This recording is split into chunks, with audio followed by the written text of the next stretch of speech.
Donald Trump का तुर्की का visit और वहां पर उनकी बहुत इंपॉर्टेंट स्टेटमेंट सुनने को मिली हैं। वहां पर अमेरिका की एक किस्म की पॉलिसी नजर आई है तुर्की के हवाले से, यूरोप के हवाले से, नेटो के हवाले से और ईरान जंग के हवाले से। हम देखेंगे कि इस विजिट में क्या डेवलपमेंट्स हुई हैं। इजराइल और तुर्की का जो फड्डा है उसमें एक नई चीज सामने आई है और डोनाल्ड ट्रंप ने सबको शॉक कर दिया है एक नई चीज रिवील करके। हम वो भी देखेंगे। इसके अलावा ये जो ताजा झड़प हुई है अमेरिका और ईरान के दरमियान, इसके अलावा यूरोपियंस पर क्या उन्होंने तनकीद की है और तुर्की के लिए यहाँ पर क्या नई चीजें सामने आई हैं जिससे तुर्की बहुत खुश नजर आ रहा है, स्पेशली उर्दगान। तो आइए जानते हैं इनका तुर्की का विजिट, उर्दगान से मुलाकात और ये विजिट तुर्की के लिए इतना इंपॉर्टेंट क्यों था, ना सिर्फ तुर्की बल्कि इजराइल। आइए जानते हैं।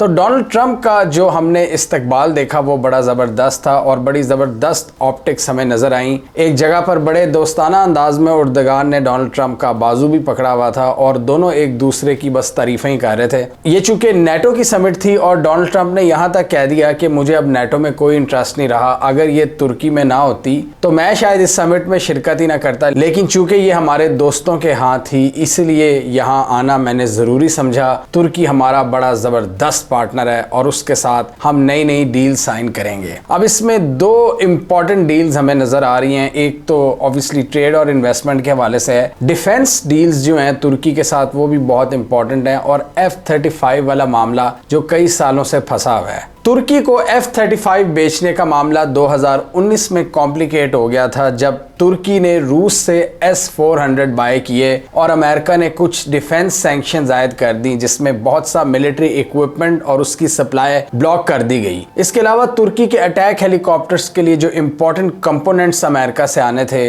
उसकी सेल्स पर भी पाबंदी लगा दी, जिसकी वजह से पाकिस्तान और तुर्की की अटैक हेलीकॉप्टर्स की डील भी खराब हुई और पाकिस्तान ने अल्टीमेटली फिर अटैक हेलीकॉप्टर्स चाइना से लिए। रिसेंटली उसका जो फर्स्ट बैच है वो पाकिस्तान में पहुंच रहा है। तो अब तुर्की डेफिनेटली चाहता है F-35 को हासिल करना। इसके जरिए वो अपना जो कान फाइटर प्रोजेक्ट है उसको भी बेहतर करना चाहते हैं F-35 सिस्टम के साथ कोलैबोरेशन करके। तो तुर्की ये चाहता है कि उनके पास इस रीजन में दो 5th जनरेशन फाइटर्स हों, एक तो उनका अपना और दूसरा F-35। लेकिन F-35 के हवाले से सबसे ज्यादा सेंसिटिव कौन है? इजराइल। हालांकि बनते ये अमेरिका में है लेकिन इजराइल इसको इस तरह ओन करता है जैसे ये बनाते हैं खुद और इनके मुल्क में प्रोड्यूस होता है। तो इजराइल का यहाँ पर ये कहना है कि इससे पूरे रीजन का जो बैलेंस ऑफ पावर है वो खराब हो जाएगा और हमारा जो क्वालिटेटिव मिलिट्री एज है F-35 पर वो भी खत्म हो जाएगा। ये हमने कई वीडियोस में डिस्कस किया हुआ है। क्वालिटेटिव मिलिट्री एज जो इजराइल रखना चाहता है यूएस के मिलिट्री इक्विपमेंट का, यानी इस पूरे मिडल ईस्टर्न रीजन में हमारा एक अपर हैंड हो, एक एज हो, क्वालिटेटिव मिलिट्री एज। और इसको वो अमेरिका के मिलिट्री इक्विपमेंट पर भी लागू करते हैं कि बेस्ट माल ना सऊदी अरब को मिलेगा, ना यूएई को मिलेगा, ना तुर्की को मिलेगा, सिर्फ हमें मिलेगा। और ये हम देख रहे हैं कि F-35 के जो बेस्ट वर्जन्स हैं वो इस वक्त मिडल ईस्टर्न रीजन में इजराइल के पास हैं और वो ये नहीं चाहता कि ये किसी और मुल्क के पास जाए। अभी पिछले साल जो MBS का विजिट हुआ था अमेरिका का, उसमें भी F-35 के हवाले से बात हुई थी और उसमें भी अमेरिकन एक्सपर्ट्स का यही ख्याल था कि यूएस इजराइल को जहन में रखते हुए सऊदीज को डाउनग्रेडेड वर्जन बेचेगा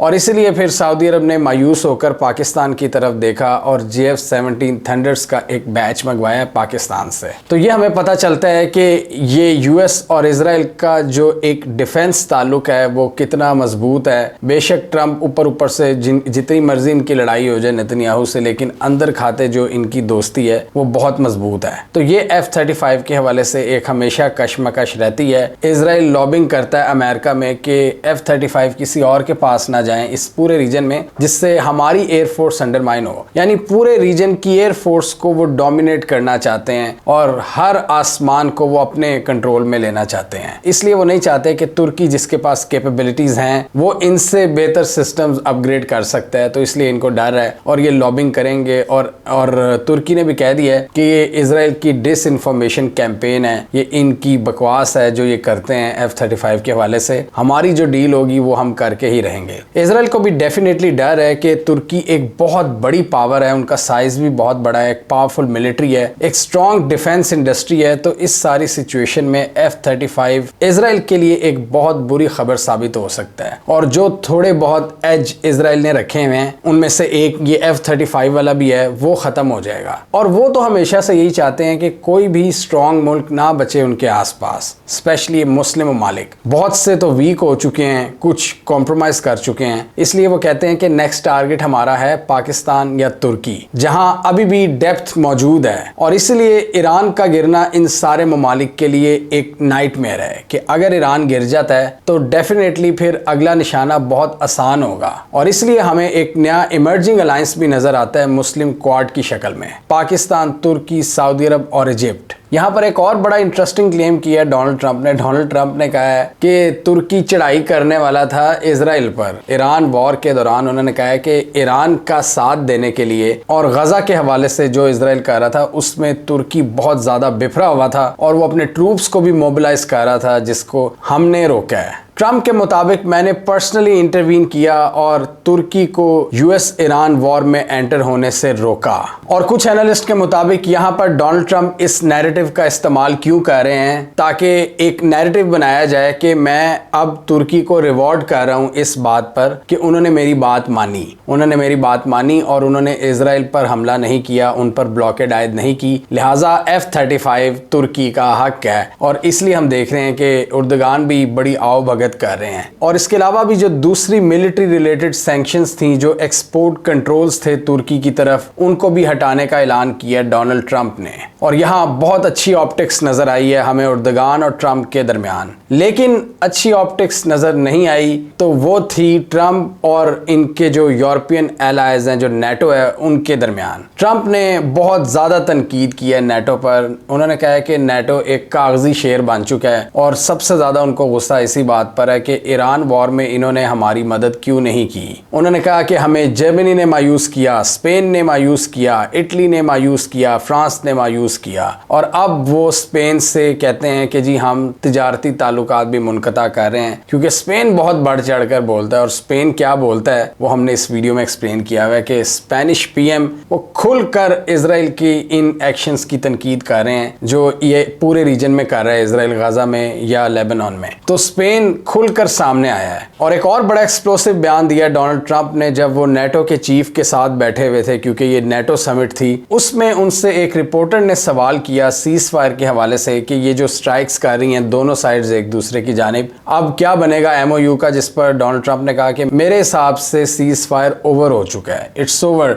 आई don't want to deal with them any more. और उसके बाद उन्होंने कहा कि ये बदतरीन लोग हैं, ईरानियंस को उन्होंने कहा कि हम उन्हें लाइक नहीं करते और ये बार बार मुआहदे तोड़े हैं। बहुत बुरे अलकाबात से उनको पुकारा कि अब नो मोर डील। और सीज फायर ऐसे लग रहा है कि अब ख़त्म हो चुका है। और यूएस की स्ट्राइक्स की भी बात करें तो वो मुतादिद लोकेशंस पर की हैं। मतलब ये सर्कल हम रिपीट होता हुआ देख रहे हैं पिछले 1 महीनों में। ये जितनी भी सीज फायर के दौरान इनकी झड़पें हुई हैं वो पैटर्न एक ही हमें नज़र आ रहा है कि सदरन ईरान के इलाकों में स्ट्राइक्स करता है अमेरिका, उसके बाद ईरान हमले करता है कुवैत और बहरीन पर यूएस फैसिलिटीज़ के ऊपर। तो इस बार क्या हुआ है, इस बार ये हुआ है कि कमर्शियल शिप्स को ईरान ने एक बार फिर निशाना बनाया। और ईरान का यहाँ ये मौक़िफ़ है कि जो रास्ता हम बताएंगे, हमारी गाइडेंस के बगैर यहाँ से कोई कश्ती नहीं गुजरेगी और उसकी हम एक फीस चार्ज करेंगे, यानी उस नेविगेशनल सर्विसेज की। यानी हमारे रिसोर्सेज लग रहे हैं, हम बताएंगे कि कौन सा रास्ता है, इसी वजह से आप हमें थोड़ा बहुत पैसा देंगे। तो जब कश्तियां ओमान की साइड से गुजरने की कोशिश करती हैं तो ईरान उन पर हमला करता है। ईरान कहता है कि ये मुआहदे के ऐन मुताबिक है कि स्ट्रेट ऑफ हॉर्मुज़ की मैनेजमेंट में हमारा किरदार होगा, जबकि ये जो GCC स्टेट्स हैं या दूसरे ममालिक के जो टैंकर्स हैं वो यूएस फोर्सेस के साथ मिलकर कोई तरकीब लड़ाते होंगे कि जी हम साउथ से निकल जाएंगे ईरानियन फोर्सेस को इवेड करते हुए, जबकि ईरान इनमें से किसी को नहीं बख्श रहा। और ईरान कह रहा है गुजरना है तो उसी रास्ते से जो हमारा बताया हुआ है। ईरान इन कमर्शियल टैंकर्स पर हमले करता है, यूएस इनके इलाकों पर हमले करता है और फिर ईरान जवाब में यूएस की जो बची कुची बेसिस हैं उनको स्ट्राइक कर रहा है। है। अभी हम देख रहे हैं कि यूएस की जो मिलिट्री एक्टिविटीज हैं वो कतर, यूएई और सऊदी अरब में नजर नहीं आ रही, और ये हमने पहले ही प्रेडिक्ट किया था कि यूएस बहुत दूर चला जाएगा, या इंडियन ओशियन डियागो गार्सिया में जो बेसिस हैं वहां पर ये बैठे हुए हैं, या जो साइप्रस में इनकी बेसिस हैं वहां पर, और बाकी अरब ममालिक की बात करें तो जॉर्डन, कुवैत और बहरीन,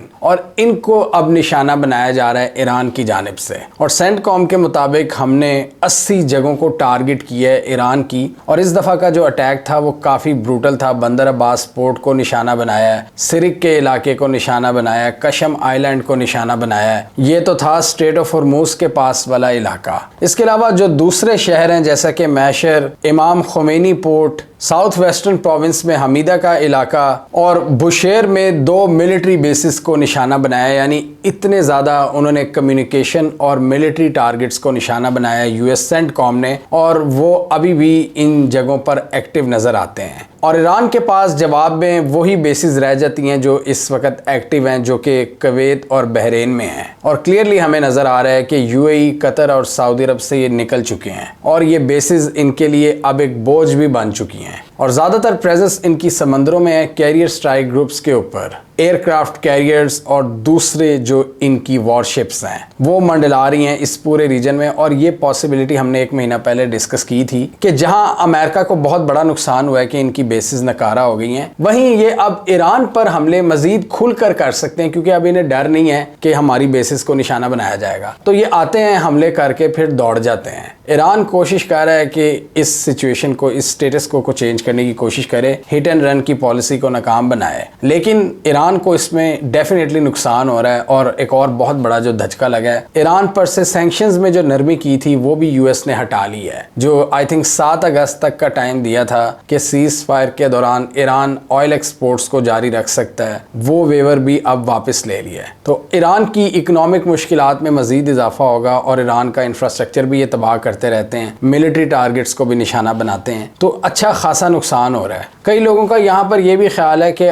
IRGC में जो एक हार्ड लाइन अप्रोच है कमांडर्स की, वो ईरान के अंदर ज्यादा नडर और बेबाकी की सोच को रिप्रेजेंट करते हैं, क्योंकि उनका ये ख्याल है कि अगर हम इस टाइम, इस मौके पर झुके तो फिर ये हमें हमेशा के लिए झुका लेंगे। लिहाजा वो ये समझते हैं कि अच्छी अपॉर्चुनिटी है कि अमेरिका को किसी हद तक हमने पकड़ा है, इसराइल को किसी हद तक कर्टेल किया है, तो इस मौके को जाने ना दो और इनको पेन पहुंचाते रहो। इसलिए हम देख रहे हैं कि ईरान स्ट्रेट ऑफ हॉर्मुज के ऊपर जीरो कॉम्प्रोमाइज के साथ चल रहा है। मतलब आप देखें कि कतर की जो एक कार्गो शिप थी उसको भी नहीं बख्शा। कतर वही जो इनके दरमियान मुज़ाकरात करवा रहा था। ईरान कह रहा है रास्ता वही होगा जो हम बताएंगे, नहीं तो टारगेट किया जाएगा कमर्शियल शिप्स को। और ये कोई 4 दफा हो चुका है पिछले 1 महीने में कि ईरान टारगेट करता है इन कमर्शियल शिप्स को और यूएस इनके एसेट्स को निशाना बनाता है। तो एक काफी मुश्किल सूरत हाल पैदा हो चुकी है और ऑयल प्राइसेस भी अब थोड़ी दोबारा ऊपर गई हैं। ईरान कह रहा है कि अगर किसी भी कश्ती को यहाँ से गुजरना है तो हमारी फोर्सेस के साथ कोऑर्डिनेशन बहुत ज़रूरी है।